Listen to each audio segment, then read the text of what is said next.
Welcome back to Axonus learning. Axonus ലേണിങ്ങിൻ്റെ പുതിയൊരു ക്ലാസ്സിലേക്ക് എല്ലാവർക്കും സ്വാഗതം. ഓക്കെ, അപ്പോൾ നമ്മുടെ മലയാളം സ്റ്റുഡൻസ് നമ്മുടെ ക്ലാസ്സുകളൊക്കെ എങ്ങനെ പോകുന്നു? എല്ലാവരും ക്ലിയർ ആയിട്ട് പഠിക്കുന്നുണ്ടല്ലോ അല്ലേ?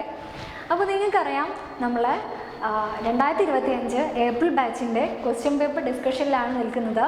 കഴിഞ്ഞ ക്ലാസ്സുകൾ വരെ നമ്മൾ 8 സെക്ഷൻ ഡിസ്കസ് ചെയ്ത് കഴിഞ്ഞിട്ടുണ്ട് അല്ലേ? ഈ ഒരു സെക്ഷനിൽ നമ്മൾ 9ാമത്തെ സെക്ഷനിലേക്കാണ് വന്നിട്ടുള്ളത്. ഓക്കെ, അപ്പോൾ നിങ്ങൾക്ക് കൃത്യമായിട്ട് എങ്ങനെയാണ് ക്വസ്റ്റ്യൻ പേപ്പറിൻ്റെ ഒരു പാറ്റേൺ, എങ്ങനെയാണ് നമ്മൾ ആൻസർ ചെയ്യേണ്ടത് എന്നൊക്കെ ഒരു ജസ്റ്റ് ഒരു ഐഡിയ കിട്ടിയിട്ടുണ്ടായിരിക്കും അല്ലേ? അപ്പോൾ അടുത്ത സെക്ഷനിലാണ് ഇത്. ഇവിടെ ഏതെങ്കിലും 5 ചോദ്യങ്ങൾക്ക് 40-45 വാക്കുകളിൽ ഉത്തരം എഴുതുക അല്ലേ? ഇവിടെ നമ്മൾ 40 മുതൽ 45 വാക്കുകളിലാണ് ഉത്തരം എഴുതേണ്ടത്. ഓക്കെ, അപ്പം 40 വാക്കുകളൊക്കെ എണ്ണിക്കൊണ്ടിരിക്കുമോ ഇവിടെ? ഇല്ല, അങ്ങനെയൊന്നും ചെയ്യരുത്. ഒരു അരപ്പുറം അല്ലേ, അരപ്പുറം കൂടിപ്പോയ ഒരു 3/4 പേജ് അല്ലേ? ഒരു പേജിൻ്റെ അരപ്പുറം അല്ലെങ്കിൽ അതിന് കുറച്ചുകൂടി അതിൻ്റെ ഒരു 1/4 ഭാഗം കൂടി, ഒരു 3/4 ഭാഗം മാത്രം നമ്മളിവിടെ ആൻസർ എഴുതിയാൽ മതി. ഓക്കെ, കൂടിപ്പോയാലാണ് പറഞ്ഞിട്ടുള്ളത് മാക്സിമം നിങ്ങൾ അര പേജെങ്കിലും എഴുതുക. അത് അപ്പോഴേക്ക് നമുക്കൊരു 40-45 വാക്കുകളിലേക്ക് ഒതുങ്ങും. ഓക്കെ ആണല്ലോ? അപ്പോൾ ഇവിടെ നമുക്ക് ഈ ഒരു സെക്ഷനിൽ നമ്മൾ 5 ക്വസ്റ്റ്യനാണ് ആൻസർ ചെയ്യേണ്ടത്. 5 ക്വസ്റ്റ്യനാണ് ആൻസർ ചെയ്യേണ്ടത്. ഓരോ ക്വസ്റ്റ്യനും നമുക്ക് 3 മാർക്ക് വീതമാണ് ലഭിക്കുന്നത്. ഓക്കെ, ഡൗട്ടുണ്ടോ? എന്താണ് 5 ക്വസ്റ്റ്യന് നമ്മളിവിടെ ആൻസർ ചെയ്യണം. അതിന് ഓരോ ക്വസ്റ്റ്യൻ നമ്മൾ അറ്റൻഡ് ചെയ്യുമ്പോൾ ഓരോ ക്വസ്റ്റ്യൻ നമുക്ക് 3 മാർക്ക് വീതമാണ് ലഭിക്കുന്നത്. ക്ലിയർ ആയല്ലോ? ഓക്കെ, അങ്ങനെയാണെങ്കിൽ നമുക്ക് എന്ത് ചെയ്യാം? നമ്മുടെ 1ാമത്തെ ക്വസ്റ്റ്യനിലേക്ക് അടക്കം. ഈ സെക്ഷനിലെ 1ാമത്തെ ക്വസ്റ്റ്യൻ 66ാമത്തെ ക്വസ്റ്റ്യൻ. കലയും കാലവും തമ്മിലുള്ള ബന്ധം ചുരുക്കി വിവരിക്കുക. ഓക്കെ, ഇനി വരാൻ പോകുന്ന ക്വസ്റ്റ്യൻസിൻ്റെയൊക്കെ ഒരു പ്രത്യേകത ഇതാണ് അല്ലേ? നമ്മുടെ യൂണിറ്റുകളിൽ നിന്ന് പറഞ്ഞിട്ടുള്ളതാണ്, പക്ഷെ നമുക്ക് നമ്മുടേതായിട്ടുള്ള രീതിയിൽ കൂടി ആൻസർ എഴുതാൻ പറ്റുന്ന രീതിയിലാണ്. നമ്മൾ 50 വരെയുള്ള ക്വസ്റ്റ്യൻസിൽ നമ്മൾ 1 വേർഡ് ആയതൊന്നും കണ്ടിട്ടുണ്ടായിരുന്നു, 1 മാർക്കിൻ്റെത്. അത് നമ്മൾക്ക് അറിയാവുന്നതൊക്കെ വലിച്ചു വാരി എഴുതാൻ പറ്റുമോ? ഇല്ല. 2 മാർക്കിൻ്റേതായാലും നമുക്ക് വലിച്ചു വാരി എഴുതാൻ പറ്റുമോ? ഇല്ല. ഇവിടെ 3 മാർക്കിൻ്റെതും നമുക്കറിയാവുന്നതൊക്കെ അങ്ങോട്ട് എഴുതുക എന്നുള്ളതല്ല മിസ് ഉദ്ദേശിക്കുന്നത്. പക്ഷേ നമുക്ക് ചിലപ്പോൾ പോയിൻറ്റ്സ് കിട്ടാത്ത അവസ്ഥയിൽ നമുക്ക് അറിയാവുന്ന കാര്യങ്ങൾ കൂടി നമ്മുടേതായ ഭാവനയിൽ പറഞ്ഞ് ഒപ്പിക്കാൻ പറ്റും. ഓക്കെ ആണല്ലോ? അപ്പോൾ ഇവിടെ കലയും കാലവും തമ്മിലുള്ള ബന്ധം എന്താണ് എന്നുള്ളതാണ് അല്ലേ? നമുക്കറിയാം, MP പോളിൻ്റെ ലേഖനത്തിൽ നിന്ന് വന്നിട്ടുള്ള ഒരു ഭാഗമാണ് ഇത്. കലയും കാലവും എന്നുള്ള യൂണിറ്റിൽ നിന്നാണ് നമുക്കത് ക്വസ്റ്റ്യൻ വായിക്കുമ്പോഴേ മനസ്സിലായിട്ടുണ്ടായിരിക്കും. ഇവിടെ ആൻസറായിട്ട് നമ്മൾ എങ്ങനെയാണ് എഴുതേണ്ടത്? ആ യൂണിറ്റിൽ അദ്ദേഹം പറയുന്ന കാര്യങ്ങൾ, ഒരുപാട് കാര്യങ്ങളുണ്ട്, ഒരുപാട് പോയിൻറ്റ്സ് അദ്ദേഹം നിരത്തുന്നുണ്ട്. കലയുമായിട്ട് ആ കാലത്തിനുള്ള ബന്ധം, ആ കാലത്തിന് കലയുമായിട്ടുള്ള ബന്ധം എപ്രകാരമാണ് എന്ന് പറയുന്നുണ്ട്. നമുക്കൊന്ന് നോക്കാം. സമൂഹത്തിൽ നല്ല കാലവും മോശപ്പെട്ട കാലവുമുണ്ട് അല്ലേ? നമ്മുടെ MP പോൾ പറയുകയാണ്,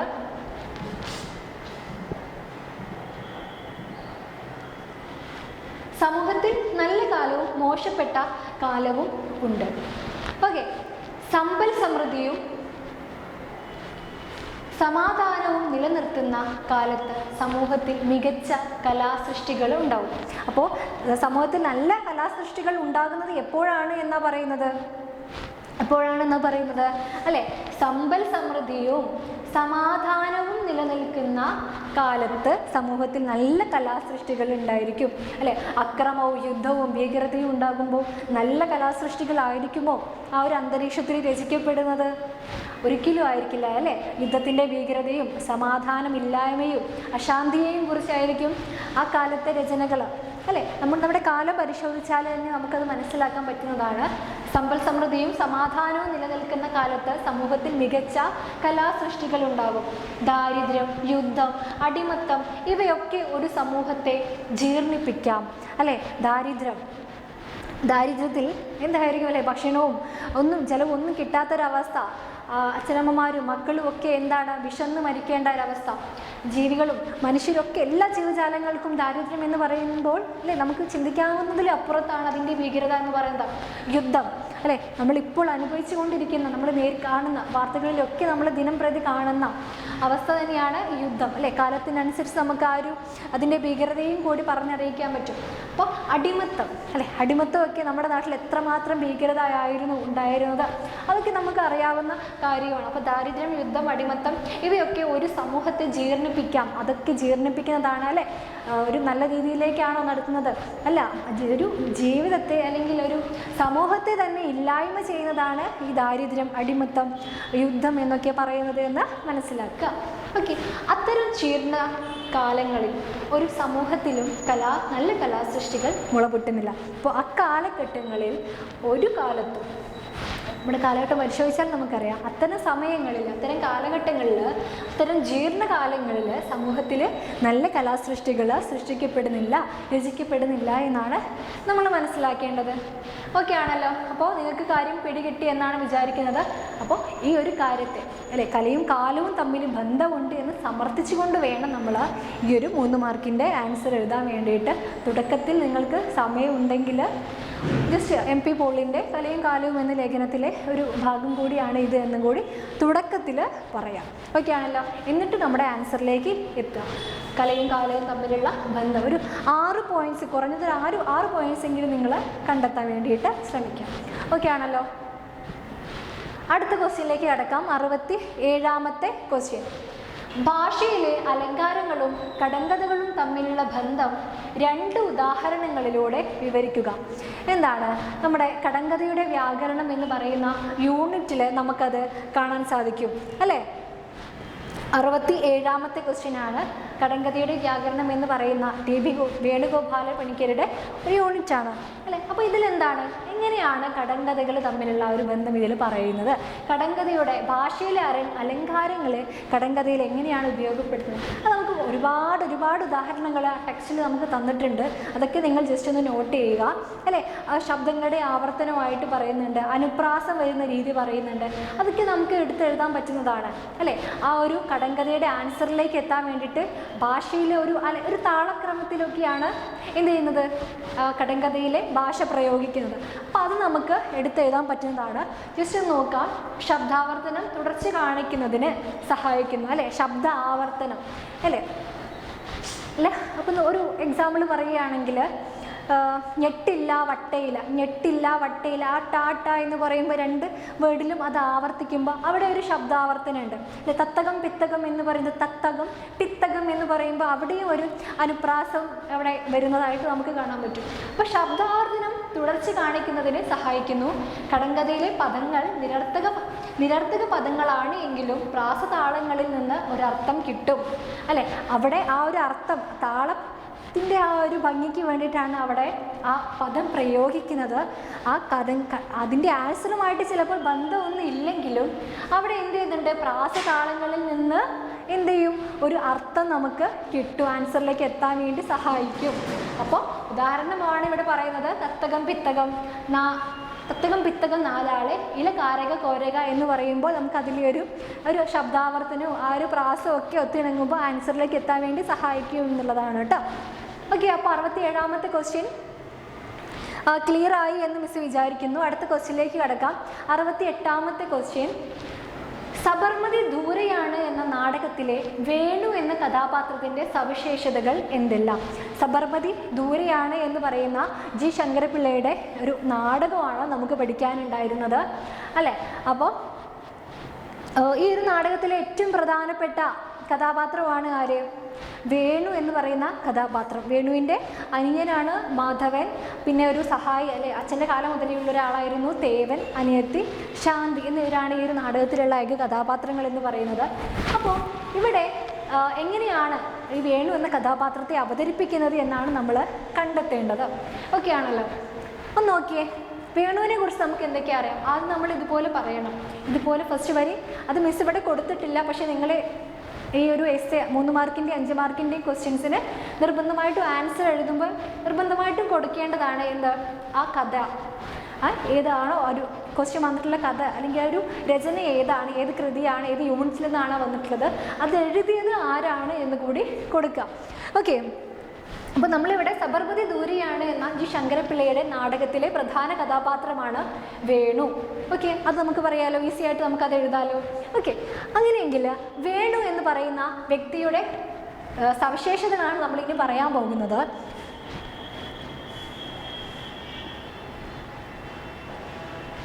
നമുക്കറിയാം വേണു ഗാന്ധിയൻ ആദർശങ്ങളിൽ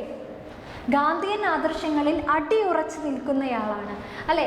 ഗാന്ധിയൻ ആദർശങ്ങളെയും അല്ലെ അദ്ദേഹം ഒരു സമരത്തിന് പോവുകയും അതിൽ നിന്നും എന്ത് ചെയ്തു, സ്വന്തം കണ്ണുകൾ നഷ്ടപ്പെടേണ്ടതൊക്കെ ഒരു അവസ്ഥ നാടകത്തിൽ പറയുന്നുണ്ട് അല്ലേ.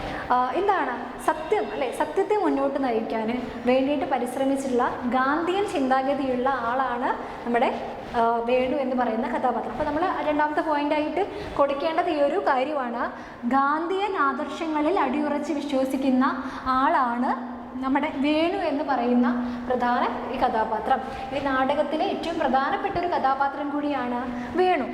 ഒരു വർഗീയ ലഹളയ്ക്കിടയിൽ കണ്ണ് രണ്ടും നഷ്ടപ്പെട്ടു. അപ്പോൾ അദ്ദേഹത്തിന് ലഹളയിൽ അല്ലേ, ഈ ഒരു സമരത്തിൽ വർഗീയ ലഹളയിൽ പങ്കെടുത്ത സമയത്താണ് അദ്ദേഹത്തിൻ്റെ കാഴ്ചശക്തി ഇല്ലാതായത്. കണ്ണ് രണ്ടും നഷ്ടപ്പെട്ട് എന്തിനും ഏതിനും അല്ലേ കൂട്ടിനൊരാൾ വേണ്ട അവസ്ഥയിലേക്ക് എത്തിച്ചത് ഈ ഒരു വർഗീയ ലഹളയാണ് അല്ലേ. സ്വാതന്ത്ര്യത്തിന് വേണ്ടിയിട്ടുള്ള സമരങ്ങളുടെ കാലത്തായിരുന്നു നമ്മുടെ ഈ ഒരു നാടകം രചിക്കപ്പെട്ടിട്ടുള്ളത്.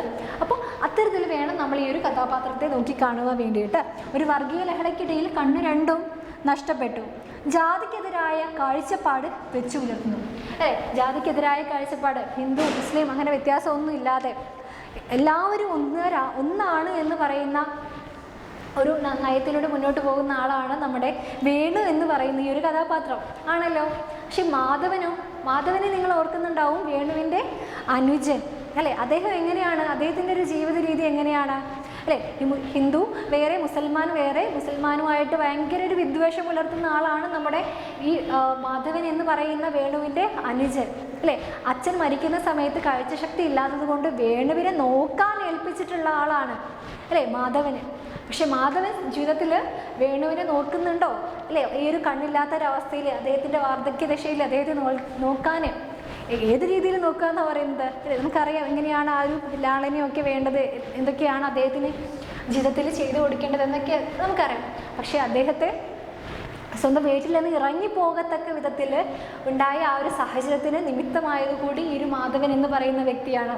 കൂടാതെ തേവൻ എന്ന് പറയുന്ന ഈ ഒരു കഥാപാത്രം അല്ലേ, അച്ഛൻ്റെ കാലം മുതലേ അവരുടെ വീട്ടിലുള്ള താഴ്ന്ന ജാതിയിൽപ്പെട്ട ഒരാളാണ് തേവനെ സ്വന്തം അനുജനെ പോലെ തന്നെ പരിലാളിക്കുന്ന വ്യക്തിയാണ് നമ്മുടെ വേണു എന്ന് പറയുന്ന കഥാപാത്രം. അപ്പോൾ തേവനോടുള്ള സമീപനത്തിൽ നമുക്കത് മനസ്സിലാക്കാവുന്നതാണ്. എന്താ ഈ ജാതിക്കെതിരായ കാഴ്ചപ്പാട് അദ്ദേഹം എങ്ങനെയാണ് വെച്ച് പുലർത്തുന്നത് എന്നുള്ളത്. ഓക്കെ ആണല്ലോ. അപ്പോൾ അത് നിങ്ങൾക്ക് ക്ലിയർ ആയി എന്ന് മിസ് വിചാരിക്കുന്നു. നോക്കുക, സമ്പത്തിനേക്കാൾ മൂല്യങ്ങൾക്ക് അദ്ദേഹം പ്രാധാന്യം കൊടുക്കുന്നു അല്ലേ. നമ്മുടെ മാധവനാണ് സമ്പത്ത് എന്ന് പറഞ്ഞാൽ അദ്ദേഹം അല്ലേ, അതിന് വേണ്ടിയിട്ടാണ് സമ്പത്ത് ഇനിയും ഉണ്ടാവാനാണ് അദ്ദേഹം പരിശ്രമിക്കുന്നത്. ഇവർക്ക് അച്ഛൻ ഈ ഒരു വേണുവിനും അവരുടെ അനിയത്തിക്കും ഒക്കെ ഉണ്ണാനും കുടിക്കാനും ഒക്കെ കൊടുക്കുന്നതിന് വരെ കണക്ക് പറയുന്ന വ്യക്തിയാണ് മാധവൻ എന്ന് പറയുന്നത്. പക്ഷേ വേണു അദ്ദേഹത്തിൻ്റെ ഈ ഒരു അവസ്ഥയിൽ ഇങ്ങനെയായിരിക്കും ഇതിനൊക്കെ എതിർത്ത് നിൽക്കുന്നത് എന്നൊക്കെ നമുക്ക് എന്ത് ചെയ്യാൻ പറ്റും, ഈ ഒരു നാടകത്തിൽ കാണാൻ പറ്റും. അപ്പോൾ സമ്പത്തിനേക്കാൾ മൂല്യങ്ങൾക്ക് പ്രാധാന്യം കൊടുക്കുന്നു. തൻ്റെ സ്വന്തം കാര്യത്തേക്കാൾ പ്രധാനമായി സമൂഹത്തിൻ്റെ പ്രശ്നങ്ങളെ അദ്ദേഹം കാണുന്നു അല്ലേ. സ്വന്തം പ്രശ്നങ്ങൾക്കാൾ കൂടുതൽ അദ്ദേഹം എന്താണ് ചെയ്യുന്നത്, സമൂഹത്തിൻ്റെ പ്രശ്നങ്ങൾക്കാണ് അദ്ദേഹം ഇവിടെ പ്രാധാന്യം കൊടുക്കുന്നത്. ഓക്കെ ആണല്ലോ. അപ്പോൾ അത് നിങ്ങൾക്ക് മനസ്സിലായി എന്നാണ് മിസ് വിചാരിക്കുന്നത്. ഒരു ആദർശാത്മക കഥാപാത്രം കൂടിയാണ് എന്ത് അല്ലേ, നമ്മുടെ വേണു എന്ന് പറയുന്ന കഥാപാത്രം. അപ്പോൾ നിങ്ങൾക്ക് വേണു എന്ന് പറയുന്ന കഥാപാത്രത്തെക്കുറിച്ച് ക്ലിയർ ആയിട്ട് മനസ്സിലായി എന്ന് വിചാരിക്കുന്നു. നമുക്ക് എന്ത് ചെയ്യാം, അടുത്ത ക്വസ്റ്റ്യനിലേക്ക് കടക്കാം. ഓക്കെ, ഈ ഒരു ക്വസ്റ്റ്യൻ കൂടി നമുക്ക് ഈ ഒരു സെക്ഷനിൽ പറയാം. ഓക്കെ ആണല്ലോ. ഓക്കെ, 69ാമത്തെ ക്വസ്റ്റ്യൻ എന്താണ്, യാഗം അവസാനിപ്പിച്ച് കാലൻ ദൈനംദിന ജീവിതത്തിലേക്ക് പ്രവൃത്തിയിലേക്ക് മടങ്ങി വന്നാൽ ഉണ്ടാകുന്ന സംഭവങ്ങൾ സങ്കല്പിച്ച് ഒരു ഖണ്ഡിക എഴുതുക അപ്പോൾ നമ്മുടെ ക്വസ്റ്റ്യൻ എന്താണ്?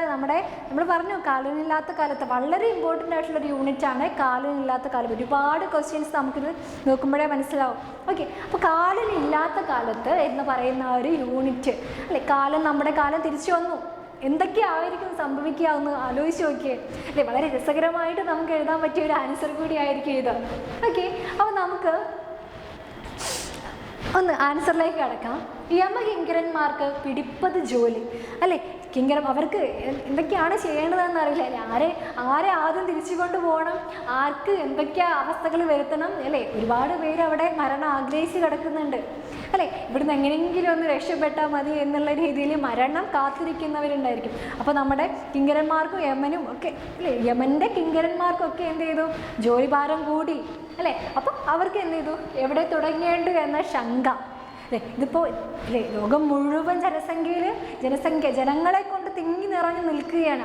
അപ്പോൾ ഈ ഒരു അവസ്ഥയിൽ ഇത് എവിടെ നിന്നാണ് സ്റ്റാർട്ട് ചെയ്യുക, ആദ്യം എവിടെ നിന്ന് ആരെ ആദ്യം കൊണ്ടുപോകണം എന്നുള്ള ഒരു സംശയത്തിലായിരിക്കും അവർ നിൽക്കുന്നത്.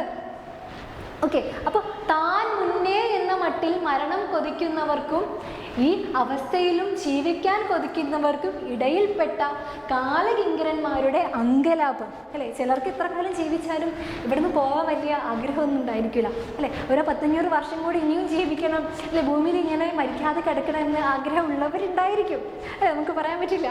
അപ്പം അങ്ങനെയുള്ളവരും ഉണ്ടായിരിക്കും. പക്ഷേ ഒരു 100 വയസ്സായപ്പോഴയ്യോ ഇനി എങ്ങനെയെങ്കിലും ഇവിടെ നിന്ന് പോയാൽ മതി എന്ന് ചിന്തിക്കുന്നവരും ഉണ്ടായിരിക്കും. അപ്പം ഇവർക്കൊക്കെ ഇടയിൽ പെട്ടുകൊണ്ട് ആകെ എന്ത് ചെയ്യണം എന്ന അവസ്ഥയിൽ നിൽക്കുന്ന നമ്മുടെ കാലകിങ്കരന്മാരുടെ അങ്കലാപ്പ് നമുക്ക് കാണാൻ സാധിക്കും അല്ലേ. അടുത്ത പോയിന്റ് നോക്കാം.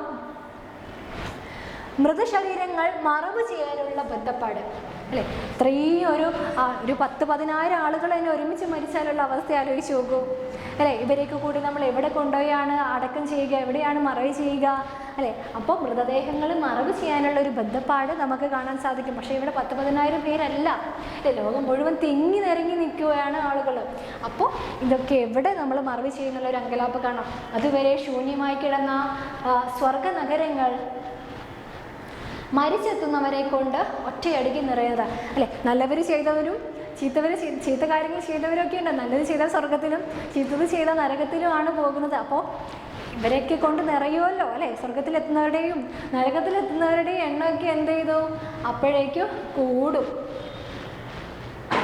ഒന്ന് നോക്കിയേ, സസന്തോഷം ജോലികളിലേക്ക് മടങ്ങുന്ന വൈദ്യന്മാർ, മന്ത്രവാദികൾ, ഗണിതക്കാർ, വെളിച്ചപ്പാടുകൾ അല്ലേ. നമ്മുടെ ഡോക്ടർമാർക്കും ഒക്കെ എന്ത് ചെയ്തു, ഡോക്ടർമാർക്ക് ഇതുവരെ അസുഖം ഒന്നും ഇല്ലാതെ നിൽക്കുമായിരുന്നല്ലോ അല്ലേ. മരണമൊക്കെ എടുക്കാനുള്ള അവരുടെ ഒരു ആഗ്രഹം കൊണ്ട് അവരുടെ ജോലികളിലേക്ക് തിരിച്ചെത്തുന്ന അവസ്ഥയിലേക്ക് വരും. മരണം ആശ്വാസകരമാകുന്ന ഒരു വൈപരീത്യമാണ് നമുക്കിവിടെ കാണാൻ സാധിക്കുന്നത്. ഒക്കെയാണല്ലോ, മരണത്തെ ഒരു ആഘോഷമാക്കുന്ന കാഴ്ചയായിരിക്കും നമുക്ക് യമകിങ്കരന്മാർ നമ്മുടെ യാഗമൊക്കെ കഴിഞ്ഞ് തിരിച്ചെത്തിയാൽ നമുക്ക് കാണാൻ പറ്റുന്ന ഒരു കാര്യം എന്ന് പറയുന്നത്. ഓക്കെയാണല്ലോ. ഓക്കെ, അപ്പോൾ ഇത്രയും ക്വസ്റ്റ്യൻസാണ് നമ്മൾ ഈ ഒരു സെക്ഷനിൽ പറയുന്നത്. അടുത്ത ക്വസ്റ്റ്യൻസ് മുതൽ നമുക്ക് അടുത്ത സെക്ഷനിൽ പറയാം. ക്ലാസ്സുകൾ കൃത്യമായി കാണുക, പഠിക്കുക. ഓക്കെ, നോട്ട്സൊക്കെ തയ്യാറാക്കാം. എങ്കിൽ നമുക്ക് എന്ത് ചെയ്യാം, അടുത്ത ക്ലാസ്സിൽ കാണാം. Thank you.